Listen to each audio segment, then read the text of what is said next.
Rayalaseema lift irrigation project ను సందర్శించారు YCP నేతలు. తెలంగాణ సీఎం రేవంత్ వ్యాఖ్యల నేపథ్యంలో సీమ జిల్లాలకు చెందిన నేతలు ప్రాజెక్టు పరిశీలించారు. ప్రాజెక్టు 80% పనులు వైసీపీ ప్రభుత్వ హయాంలో పూర్తయినా జగన్ కి పేరొస్తుందని సీఎం చంద్రబాబు నిలిపేశారని ఆ పార్టీ నేతలు ఆరోపించారు.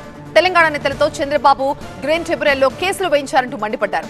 ఏపీ ప్రయోజనాలని తాకట్టు పెట్టేలాగా నిర్ణయం తీసుకున్నారన్నారు.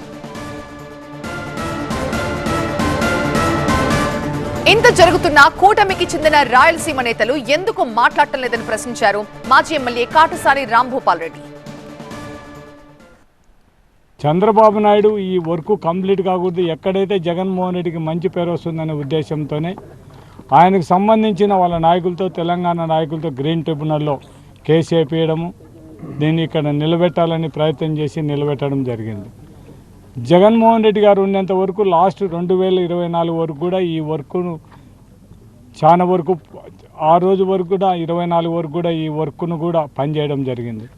కేవలం తెలుగుదేశం గవర్నమెంట్ 2004లో వచ్చిన తర్వాత చంద్రబాబు నాయుడు మామూలుగా ఏ ముఖ్యమంత్రి కానీ ఈ భారతదేశంలో సొంత రాష్ట్రాలను ప్రయోజనాలను కాలరాసే విధంగా, ఇంకొక రాష్ట్రానికి మేలు చేసే విధంగా తెలంగాణ కోసం వాళ్ళ కోసం ఈ లిఫ్ట్ ఇరిగేషన్ స్టాప్ చేసి మనం నేషనల్ ట్రిబ్యునల్లోనే కూడా కేసుకు లాయర్ను పెట్టకుండా మొత్తం ఈ శ్రీశైలం రిజర్వాయర్ కింది ప్రాంతాలు అయితేనేమి రాయలసీమ ప్రాంతాల్లో అన్యాయం జరిగే విధంగా నిర్ణయం తీసుకోవడం అనేది దురదృష్టకరం.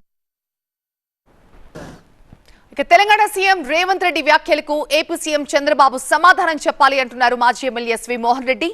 రేవంత్ వ్యాఖ్యలు నిజమా అబద్ధమా స్పష్టం చేయాలన్నారు. మేమిద్దరం మాట్లాడుకున్నాము. నేను అడిగితే నా మీద గౌరవంతో రాయలసీమ ఎత్తిపోతల పథకం ఆఫ్ చేస్తున్నానన్నాడు. అంటే అంత శిష్యవాత్సల్యం చూపిస్తున్నారా? ఈరోజు రాయలసీమకు అన్యాయం చేసి మీ శిష్యునికి మీరు మంచి చేయాలనుకుంటే ఒప్పుకునేటువంటి పరిస్థితి లేదు. ఈరోజు మేము ఒక్కటే చంద్రబాబు నాయుడు గారికి డైరెక్ట్గా క్వశ్చన్ అడుగుతున్నాం. రేవంత్ రెడ్డి గారు చెప్పింది నిజమా అబద్ధమా? మీరు ఇద్దరు మాట్లాడుకొని రేవంత్ రెడ్డి గారి కోరిక మేరకు ఈ రాయలసీమ ఎత్తిపోతల పథకాన్ని ఆపి రాయలసీమ ప్రజల గొంతు కోయడానికి మీరు సన్నద్ధమైనారా? మీరు నిజమైతే నిజం అని చెప్పండి.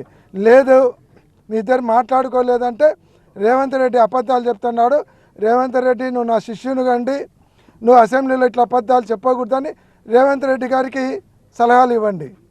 ఏదో ఒకటి మీరు మాట్లాడినారా లేదనేది రాయలసీమ ప్రజలకైతేనేమి, ఆంధ్ర రాష్ట్ర ప్రజలకైతేనేమి క్లారిటీ కావాలి.